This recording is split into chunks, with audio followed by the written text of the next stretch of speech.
તો આ તરફ ખોડલધામ ટ્રસ્ટ કાગવડ અને શ્રી સરદાર પટેલ કલ્ચરલ ફાઉન્ડેશન રાજકોટ દ્વારા સરકારી અધિકારીઓ અને કર્મચારીઓનો સન્માન સમારોહ અને સ્નેહ મિલન કાર્યક્રમ યોજવામાં આવ્યો હતો।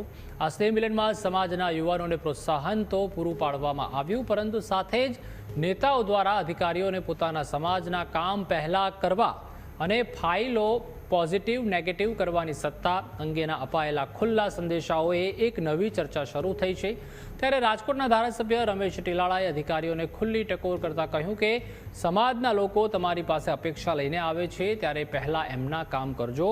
તો બીજી તરફ સંગઠન પ્રમુખ અનાર પટેલે પણ સરકારી બાબુઓને તેમની સત્તાઓનો અહેસાસ કરાવતા કહ્યું કે કોઈ પણ ફાઇલને પોઝિટિવ કરવી કે નેગેટિવ કરવી એ સત્તા અધિકારીના હાથમાં છે।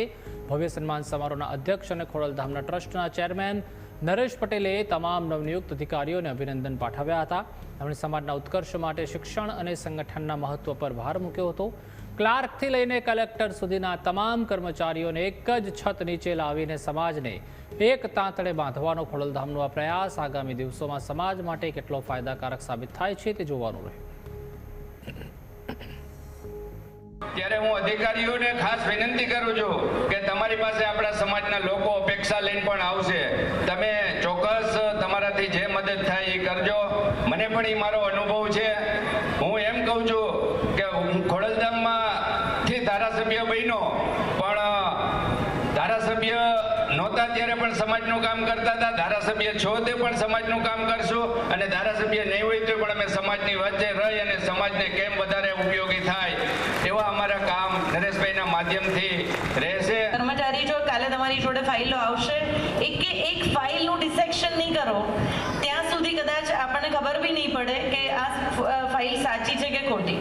બહુ લાઇટ મોડમાં બી એક વસ્તુ હું કહું કે આપણા હાથમાં હોય છે કે આપણે ફાઇલને પોઝિટિવ કરવી કે આપણે ફાઇલને નેગેટિવ કરવી, અને એ સત્તા અધિકારીશ્રીઓ પાસે છે।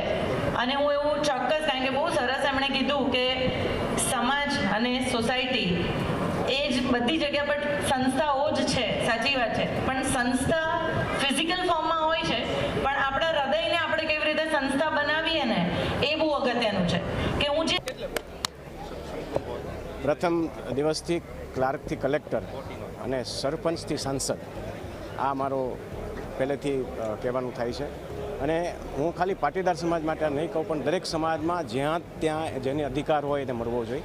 ત્યારે અમે શરૂઆત કરી છે અને લગભગ 10 વર્ષ થયા, પણ અમે ઘણી બધી આમાં સફળતા પ્રાપ્ત કરી છે।